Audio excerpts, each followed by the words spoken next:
자, 오늘은 이론 수업을 할 겁니다. 이론 수업을 하는데 우리는 일단 기본기, 우회전, 좌회전, 유턴, 차선 변경 같은 기본기를 익히고 나서 도로에 나가는 거를 저는 추천을 드려요. 그런데 이 기본기를 익히기 위해선 가장 좋은 게 반복적인 훈련입니다. 일단 기본적으로 가장 출발하기 전에 먼저 해야 될 거는 사이드 미러를 맞춰야 되겠죠. 사이드 미러는 우리 뒷문짝 손잡이가 우리 사이드 미러 안쪽으로 붙어 있어야 하고요. 높이는 중간에서 살짝 아래쪽에 위치하고 있을게요. 차종마다 조금씩 차이가 있기는 한데 어떤 차종은 앞문짝 손잡이, 지금 보면 앞문짝 손잡이가 모서리에 이렇게 위치하게끔 만들어야 맞는 차도 있고요. 그렇지 않으면 뒷문짝 손잡이가 아까 말씀드린 대로 중간에서 조금 아래쪽에 위치하게끔 해야 맞는 차종도 있어요. 이 사이드 미러를 맞추실 때는 내가 가만히 운전한다고 생각을 하시고 눈동자만 돌렸을 때 이렇게 보이셔야 가능하십니다. 나중에 우리 주차를 제가 설명을 드리는데 주차 설명할 때도 이 위치대로 있으셔야 표를 보고서 편안하게 주차를 하실 수 있어요. 그러면 우리는 이론을 먼저 시작을 할 건데요. 우회전하는 방법, 그리고 차선 변경하는 방법, 그리고 내 차를 가운데다 맞추는 방법, 운전을 하면서 신호 보는 방법까지 주행을 하면서 설명해 보도록 하겠습니다. 브레이크 페달은 왼쪽에 널찍하게 생기고 악셀 페달은 오른쪽에 길쭉하게 생겼습니다. 우린 브레이크 페달 앞에 오른발 뒤꿈치를 둘 거고 발목만 돌려서 악셀과 브레이크를 번갈아 가면서 밟을 겁니다. 브레이크와 악셀을 밟을 때 발목을 이용해서 누르게 되면 급정거 급출발 할 수 있어서 우린 운동 안에 있는 엄지발가락만 이용하셔서 지그시 부드럽게 눌러주도록 할게요. 핸들에는 레바가 두 개가 있죠. 왼쪽 레바, 오른쪽 레바가 있는데 지금 잡은 손의 위치를 편의상 왼손을 9시, 오른손을 3시라고 가정하겠습니다.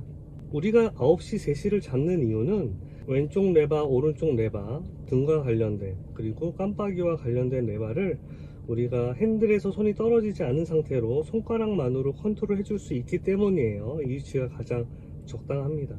우리는 왼쪽 레바는 등과 관련된 라이트, 미등, 깜빡이 같은 등과 관련된 레바이고요. 이 레바를 움직일 때는 핸들에서 손이 떨어지지 않은 상태로 붙어 있는 상태로 손가락만으로만 컨트롤 해 주실 수 있습니다. 이렇게 해 주실 거예요. 오른쪽에 있는 레바는 와이퍼 레바입니다. 우리가 한 칸씩 한 칸씩 내리면 점점 빠르게 컨트롤 하실 수 있는데 비의 양에 따라서 이건 조정하셔도 되고, 요즘에는 오토라는 기능이 나와서 오토에다가 놓고 쓰시면 비의 양에 따라서 자연스럽게 와이퍼의 속도가 달라지게 되어 있어요. 자, 우리는 크로스 핸들링, 일반적으로 하시는 이렇게 손이 크로스 되는 핸들링 말고 우리는 논 크로스 방식, 내 손이 크로스가 되지 않게 교차되지 않는 상황을 연습해 볼 겁니다. 일반적으로 사용하는 크로스 핸들링은 당황한 순간이 생겼을 때 내 손이 이렇게 크로스가 돼요. 더 이상 돌릴 수 없는 상황이 생겨서 사고 날 위험이 굉장히 많습니다. 그래서 저희는 논 크로스 방식의 핸들링을 이용할 건데요. 우리는 오른손을 이용해서 우회전을 할 거고요. 좌회전을 할 때는 왼손만 이용할 거예요. 우측으로 커브가 틀려 있을 때는 오른손, 좌측으로 커브가 틀려 있을 때는 왼손만 이용하겠습니다. 우회전할 때는 오른손만 이용한다고 했으니까 오른손이 10시로 이동할 거예요.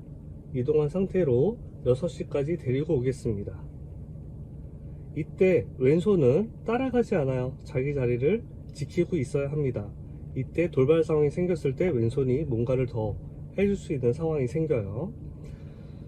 좌회전을 할 때는 마찬가지로 왼손이 2시로 이동할 거예요. 2시로 이동해서 6시까지 데리고 오겠습니다.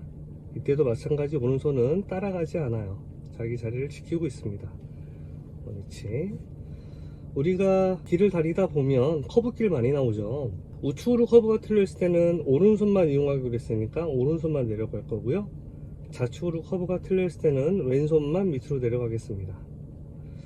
우리가 골목길이나 주차장 같은 경우에는 곡선이 없어서 핸들을 조금 더 많이 돌려야 돼요. 아니면 더 빠르게 돌려야 되는데 최소한 한 바퀴를 돌려야 되기 때문에 한 바퀴를 돌릴 때는 마찬가지로 똑같이 2시로 이동해서 내려가는 동안 놀고 있던 오른손이 밑에서 마중 나와서 다시 원위치 자기 자리로 돌아오면 이렇게 한 바퀴를 돌리실 수 있어요.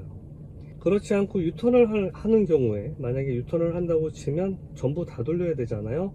다 돌릴 땐 왼손이 2시로 이동해서 똑같이 6시까지 가면서 마중 나온 오른손이 돌려줄 때 다시 한번 왼손이 당겨주면 우린 전부 다 돌리실 수 있어요. 이렇게 핸들링을 하도록 하겠습니다. 악셀을 밟게 되면 핸들은 다시 일자로 돌아오려는 복원력이 있어요.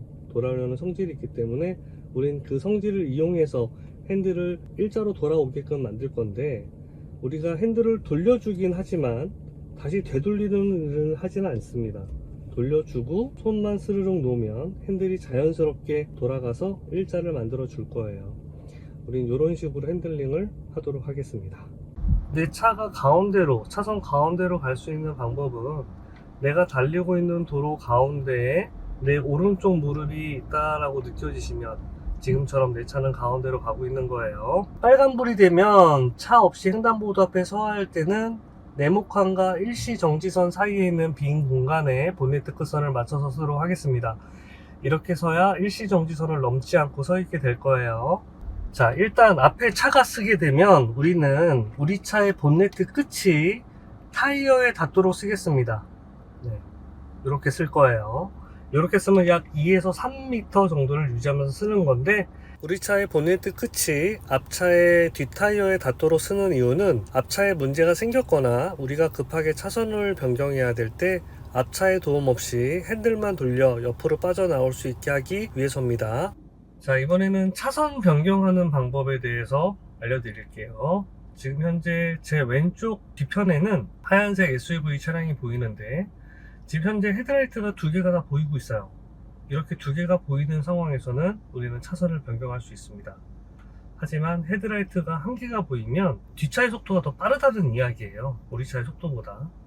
우리가 차선을 변경할 수 있는 조건이라 하면 내 차의 속도와 뒷차의 속도가 서로 같거나 내 차의 속도가 더 빨라야지 가능한 건데, 뒷차의 속도가 더 빠르면 들어가기가 부담스러운 상황인 거죠. 그래서 우리는 반드시 뒷차의 속도가 빠른지를 확인하기 위해 2번을 확인할 겁니다. 처음에 한번 보고, 미리 한번 보고 헤드라이트가 2개가 보이면 그때 깜빡이를 켜면서 다시 한번 봅니다. 다시 봤을 때 그림이 같은 그림이면 서로 달리는 속도가 같다는 뜻이기 때문에 우리는 차선을 바로 변경할 수 있어요. 차선을 어떤 상황에서 변경할 수 있는지를 제가 한번 설명을 드려볼게요. 자, 지금 보시면 왼쪽에 있는 차량 헤드라이트가 2개가 보이죠? 이런 경우엔 우리는 차선을 변경하실 수 있어요. 지금처럼 제가 변경했습니다. 그렇지만 헤드라이트가 1개가 보이면 그 차는 우리 차와 가까워졌다는 뜻이에요. 자, 그 상황도 한번 만들어 보겠습니다. 자, 지금 왼쪽에서 차 한 대 오고 있는데요. 지금은 들어갈 수 있지만 이 차의 속도가 이렇게 빨라지면 저희는 들어갈 수 없는 상황이 되는 거예요. 헤드라이트가 1개가 보이면 우리는 들어갈 수 없습니다. 꼭 명심해 주세요. 자, 빨간불일 때는 내 앞에 있는 보행자 신호, 왼쪽에 있는 보행자 신호를 확인하면서 멈춥니다. 건너려고 하는 사람이 없거나 건너고 있는 사람이 없으면 우리는 우회전 하실 수 있어요. 건너고 있는 사람이 모두 다 건너갈 때 우리는 우회전 할 수 있습니다. 사람이 모두 다 건넜으니 우회전 하겠습니다. 네모칸이 사라지면 손이 올라갈 거고 노란선 따라서 쭉 당길게요. 자, 이렇게 당길 때 왼쪽에 우리가 가면서 신호가 바로 바뀌어 가지고요, 왼쪽에 있는 신호에 불이 들어올 수 있어요. 오른쪽에 있는 신호등을 확인하시면서 지나갈 거예요. 자, 앞에 신호등, 우리 여기서 우회전할 건데요, 앞에 신호등이 빨간색이면 우리는 왼쪽에 있는 보행자 신호를 확인합니다. 빨간색이어도 한번 멈춰야 해요. 그 상태에서 진행하면서 파란불이면 당연히 멈췄다가 가셔야 하는 거 알고 있죠? 자, 네모칸이 사라지면 우리는 우회전을 할 거고요. 우회전할 때도 왼쪽에 있는 보행자 신호 확인하시면서 진행하셔야 합니다. 자, 마찬가지 여기도 일시정지선이 내 눈에서 사라지면 손을 올리시고 핸들은 6시 방향, 10시에서 6시까지만 꺾어 주실 거예요. 여기도 마찬가지로 왼쪽에 있는 보행자 신호 확인하시면서 차선 안에 다 들어오면 스르륵 핸들을 풀어줍니다. 파란불이면 오른쪽에 있는 보행자 신호 확인해야 해요. 오른쪽에 있는 보행자 신호 확인하시면서 네모칸 사라지면 손, 곡선 6시까지만 쭉 당겨주면서 진행합니다. 파란불이면 오른쪽에 있는 보행자 신호 보기로 했어요. 오른쪽에 있는 거 확인하면서 마찬가지 곡선 노란선 따라서 핸들을 6시까지만, 악셀은 지그시 밟으면서 줄게요. 자, 앞에는 지금 좌회전 신호죠. 그럼 맞은편에서 들어오고 있는 좌회전 차량을 주의하시면서 우리는 우회전을 할 수 있는데, 3차선으로 들어오는, 끝차선으로 들어오는 차가 없는지 멈춰서 확인하신 뒤에 들어갈 수 있습니다. 없으면 마저 따라서 들어갈게요.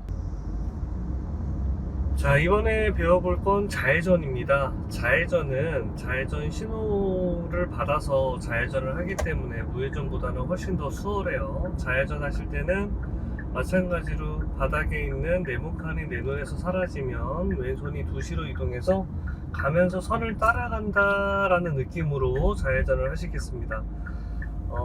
우리가 1차선에서 좌회전을 했을 때는 당연히 1차선을 따라가는 거고요. 2차선에서 좌회전했을 때는 2차선으로 따라 들어가셔야 해요. 만약에 좌회전 차선이 한 개인 경우에 좌회전한 후에 차선이 1, 2, 3차선이 있다면 골라 들어갈 수는 있지만 주의를 꼭 하시면서 들어가시면 되고요.